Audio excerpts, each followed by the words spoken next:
Welcome, Dr. James Beckett, Sports Card Insights, episode 867 for Monday, but it's actually Saturday afternoon. I was going to play golf this morning, but I went to a funeral instead. It was a very uplifting funeral. It was for Shayla Hackler, Tracy's wife, just recently passed away. Eyes is a wonderful person, as you'd expect with Tracy. A lot of hobby people were there and people she had impacted in her career. Funeral is about a person that lived life to the full, enjoyed life, and was a real giver.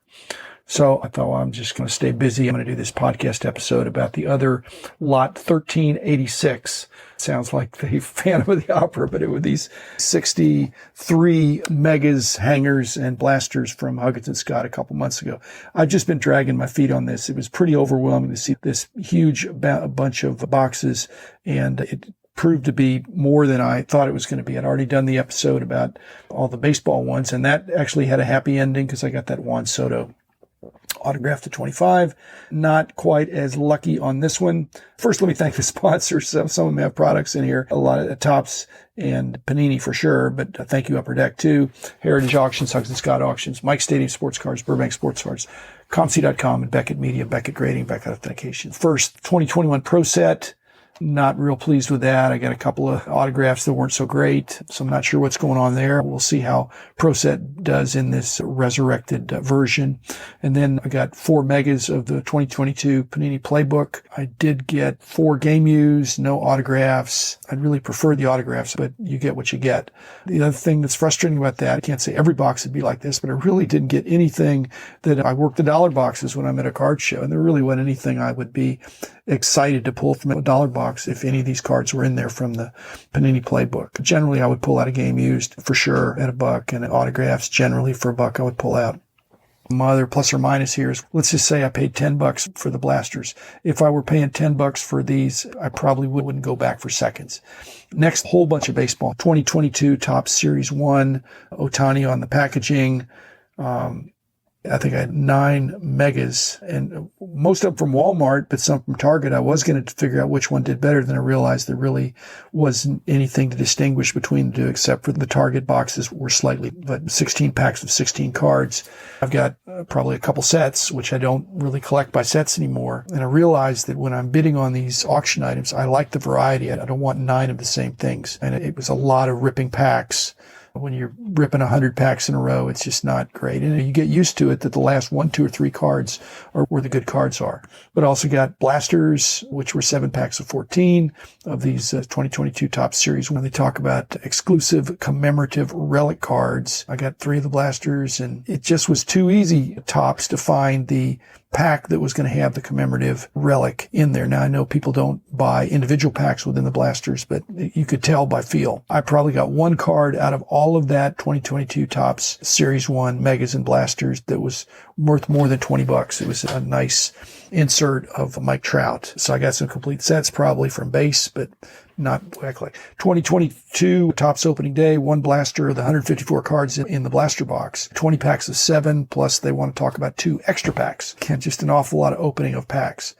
And Topps apparently has ages 6+ on their packs and boxes, whereas Panini is 9+. I don't know if that's strategy, marketing, demography. Does that mean on the Topps they use first grade words and Panini can use 4th grade words? I'm joking. When I looked at the opening day, I think they're putting a lot of that out there. Same thing with the flagship, because the pack odds are very tough. So there must be a lot of product out there.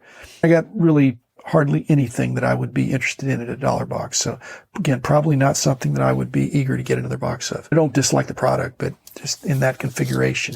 Again, I'm going to continue to compare this to dollar boxes because this is confirming that's more fun for me than spending $20 or $30 on a hanger, mega, or blaster. I'd rather spend that money picking out what I want. Probably from the same products of the same years. 2021 Topps Big League Baseball, got 2 blasters of that. They talk about the 5 blue parallels. That explains why when I see the blue parallels in the dollar box, I see a whole bunch more orange ones, which are 1 per pack. So that explains a lot. It's been a good exercise for me opening these blasters and megas. You can see, especially when you get a whole bunch of a certain kind of special parallel configured to that particular product, that's why you'll see some of those cards. But if somebody broke a bunch of that product, it's going to be more prevalent and not that tough. I got a Albert Pujols blue card. That was the best one I got out of that. Not so great. I also got the box panel card, which I like those. 2022 Topps Heritage, got a couple of hangers. I had won these in the other lot too, so I'd already been through this. I like the fact the packaging is just one cello wrap pack of, but then they started talking about that French text was 1 per 87. And I thought, do I need to look on the back of every card to see if there's French text? And it's the error cards supposedly were 1 per 2,458 packs. I guess I could research that, but I wasn't going to. 2021 Topps Chrome update. I got a couple of megas. It never says mega on the box, but you just know that the megas are bigger than the blasters and they don't have the J-hook hanger. 10 packs of 4. Again, I'd rather have 4 packs of 10. It says look for autographs and 1 of 1 superfractors, 1 purple refractor per pack. I remember now seeing a bunch of those. I got a couple of blue refractors that were numbered to 199 out of my 2 megas. When people talk about how it's really unlikely that they aren't the best cards in the product, but they're supposed to come 1 per 146 packs, and I got 2 out of 2. But the odds of that are 0.5% or something, so it's not out of the question. But it's unlikely. But then I didn't get a bunch of the stuff. 2022 Bowman, again, sticking with baseball. Green parallels, 6 packs of 12. Again, just got maybe 4 dollar box cards out of that one. 2021 Panini Prism draft pick. The megas. Again, some from Walmart, some from Target. The 11 packs of 5 cards plus a 12 card bonus pack of red Velocity Prisms, and Henry Davis on the packaging. Not sure about that. What I'm realizing, and just losing patience as I go through this, because this is not the way I collect. I bought this lot to have the experience, and I enjoy opening packs, but I don't enjoy opening and ripping packs as much as I do sorting cards. That was a learning experience for me. I don't like sorting cards or looking at cards when they stick together. And I don't like it when they're upside down and backwards. And some of these packs, you've got to flip them around. Also on the Panini Prism draft picks, megas that I got, there were sticker autographs. So I did get autographs, but they were stickers. No college logos on some of the obscure colleges. I don't know if that means they don't have the licensing or what. I got another 4 blasters as well. And I'm wondering, the blasters, if they're 2/3 the price or half the price, are they 2/3 as good or half as good? I got a couple of autographs out of that. Again, they weren't great autographs, but then with all these, you're left with a whole bunch of base cards, and trying to figure out which base cards are decent, if any, is problematic. 2022 Donruss Baseball, 6 packs of 15, 2 blasters, 12 holo purples, 6 Rapture parallels per box, Wander Franco on the packs and the boxes. This was an interesting open. I thought they had some interesting different designs here, the base designs that they're grouped, and so it's easier to sort the cards. Got a hanger and a mega. I probably like the mega the best. Generally, I'm going to mega the best because it's bigger and better and more valuable. 2022 Diamond Kings Baseball, 1 blaster, Mickey Mantle on the box. What does that tell you? They're going to be some vintage players. 6 packs of 6 cards, red frame parallel. Now I realize why I'm seeing so many red frame parallels in the dollar box. But I like having artist proofs. That's a throwback to 25 years ago. So I did okay on the Diamond Kings. 2022 Panini Stars and Stripes, the USA Baseball. Again, I just think this is encroaching on NIL territory with players that are young that haven't appeared yet. And you know that most of them are not going to turn out. So I just don't know how long to hold pre-rookie cards or cards of players that haven't appeared yet. Do you give them 5-year window, 3-year window? I guess it kind of depends on the position they play and the potential that they have. Okay, and lastly, I had a bunch of basketball. Again, like I said, I was running out of gas. I was doing this yesterday and a little bit this morning, and it just takes a lot of time opening all this stuff. So the Panini 2021 Prism draft picks, got 5 megas, 12 packs of 5. Again, please make it 5 packs of 12. 23 orange ice prisms. Again, no wonder I'm seeing so many of those. And I had a eureka moment. This is why people have somebody else break their own product while they can watch somebody doing it. Because some people, I think, really opening the packs and going through the cards one at a time. I actually don't. I'd rather just look at a stack of cards that have already been pulled out. But the Prism draft picks, when you're talking about the basketball version, lots of recognizable players there. So I would give that higher marks. I did okay on that. One of my autographs is Luka Garza, a good example of a fabulous college player who probably is not going to be a strong pro. He seemed like a man among boys in college, just bigger and stronger. And now you get to the pros and everybody's big. More Prism draft picks, the blasters. For some reason, Luka, I think, is not in that pack. Maybe because he was European. But when I look at all those Prism draft picks, I recognize a lot of players. But There's hardly anything that I would pull out of a dollar box. 21-22 Donruss basketball, got 1 mega and 2 blasters. Kind of like Donruss. The problem is I think none of the cards were serial numbered. It's not a red flag. It's just the nature of the product. But when hardly any of the cards are serial numbered, it's pretty hard to get a handle on how produced that set is. And in this case, probably, I won't say overproduced, but if you put serial numbers on there, it's pretty easy for people to figure out how many you made. 2021, 20 and 21 Panini Illusions. Again, I like this okay. It helped me to understand that there's emerald and ruby and sapphire and yellow parallels. And again, I see some of these in the dollar boxes. I did get an emerald Jokic. And so that would have been, again, the box was not a winner, but that's a card I'll set aside. 1920 Chronicles, got a couple blasters of that. I like the Chronicles concept, but it's basically a lot of different kinds of base cards of good players. And no serial numbered cards, so it's hard to get a handle on the scarcity. If one of the brands is tougher, I just don't think I'm going to go through the trial and error of that. Again, I had this discussion with John Keating about the non-eco-friendly retail packaging. The hobby packaging, you can make a hobby box and intend to sell by the pack. But in the retail packaging, you're really not intending to sell individual packs. You basically buy the sealed blaster mega hanger.